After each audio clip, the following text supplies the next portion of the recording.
Corona से हुई मौत के आंकड़ों में गड़बड़ी पर न्यूज 18 की खबर का एक बड़ा असर हुआ है। इस बड़ी खबर पर स्वास्थ्य मंत्री मंगल पांडे ने इस पर सफाई दी है और कहा कि मौत के आंकड़े कम जारी होने से विवाद पैदा हुआ था।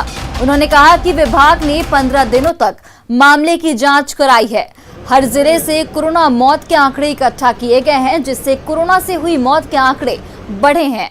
उन्होंने कहा कि स्वास्थ्य विभाग तमाम जिलों से रिपोर्ट आने के बाद आंकड़े जारी करती है और जैसे जैसे कोरोना मौत के मामले सामने आ रहे हैं, वैसे वैसे आंकड़ों में वृद्धि देखी जा रही है। यह जो दूसरा फेज आया, इस दूसरे फेज में समाज के कई स्रोतों से, आप सब लोगों से भी यह जानकारी मिली कि मृतक जो हुए हैं इस कोरोना के कारण, उनके बारे में और जानकारी दी जाए और पता किया जाए, और भी संख्या हो सकती है। सरकार ने सभी के सुझावों को बहुत ही गंभीरता से लिया। हमने प्रोएक्टिव काम किया और सभी जिला प्रशासन और सभी जिलाधिकारियों से इस संबंध में बातचीत की गई।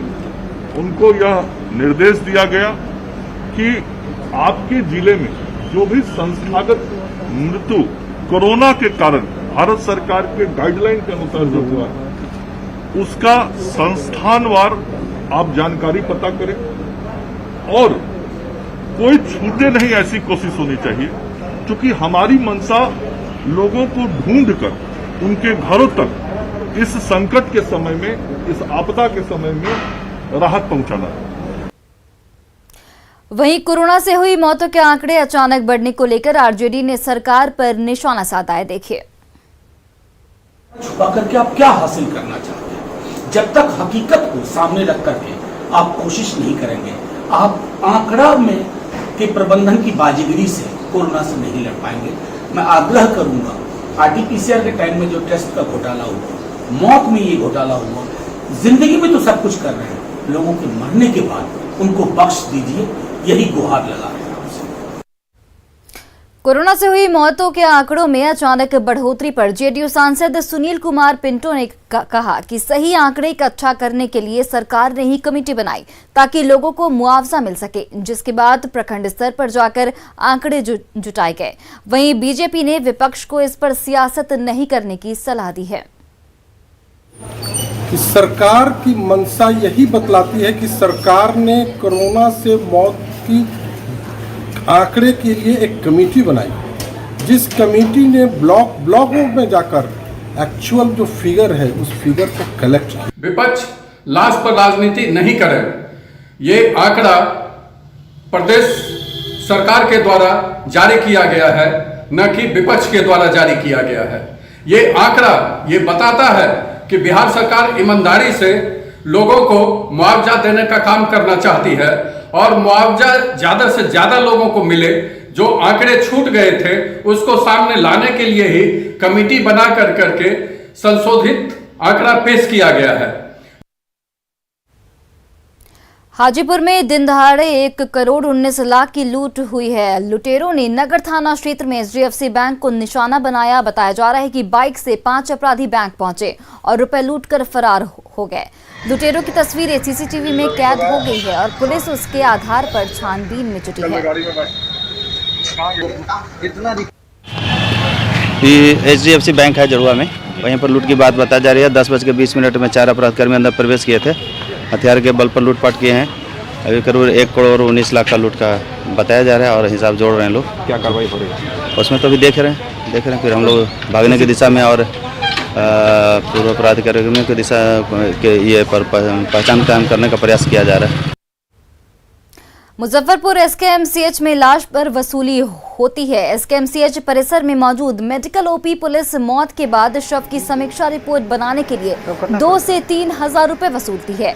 ये खुलासा एक वीडियो में हुआ है। मेडिकल ओपी थाने में सालों से तैनात चौकीदार वीडियो में ओपी के भीतर ही रुपए लेते दिख रहा है। हालांकि मामला उजागर होने के बाद अधिकारी पल्ला झाड़ रहे हैं, तो प्रभारी दारोगा इससे दलालों की करतूत बता रहे हैं।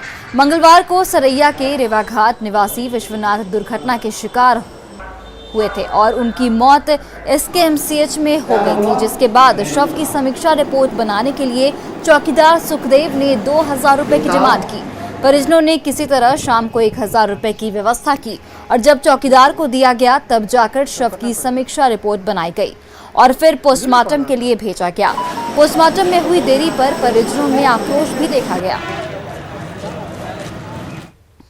थाना प्रभारी जो है 1 बजे हमको बोले कि हमारे लोगों को कि हम खाना खाने जा रहे हैं और आए हैं 4 बजे। इसका नतीजा यह है कि FIR दर्ज हुआ और न यहाँ पोस्टमार्टम हुआ और FIR दर्ज करने में उन्होंने मांगा था 2000 रुपया लाइए, लेकिन उनको 1000 रुपया पर माने। क्या कर लिए? कहे कि 2000 रुपया लाइए, खर्च लाइए, दिया गया 1000 रुपया। और देखिए, बुधवार को फिर से वही खेल हुआ, लेकिन इस बार उसका वीडियो बन गया और लाश के सौदे का खुलासा हो गया। बुधवार को सीतामढ़ी के चंदौली की महिला सावित्री देवी की मौत एसकेएमसीएच में हो गई, जहां 2000 रुपए की चौकीदार ने डिमांड की और चौकीदार सुखदेव का पैसा लेते वीडियो कैमरे में कैद हो गया। आप 2 तस्वीरों में देख सकते हैं कि पहली तस्वीर में मेडिकल ओपी का चौकीदार सादे लिबास में 2000 रुपए गिन रहा है और दूसरी तस्वीर में फिर वही चौकीदार ओपी में प्रभारी दारोगा के टेबल पर ठाठ से वर्दी में कुर्सी पर बैठा है। संज्ञान में इस तरह की कोई समस्या शिकायत नहीं आई है और इस कैंपस में हम लोग सारे मुस्तैद हैं। इस तरह का किसी भी तरह का यदि कोई शिकायत आएगी तो हम उस पर त्वरित कार्रवाई करेंगे। ऐसी चीज़ को हम बर्दाश्त नहीं करेंगे कि जो गैर कानूनी है वो काम यहाँ हो। ऐसा बिल्कुल गलत है।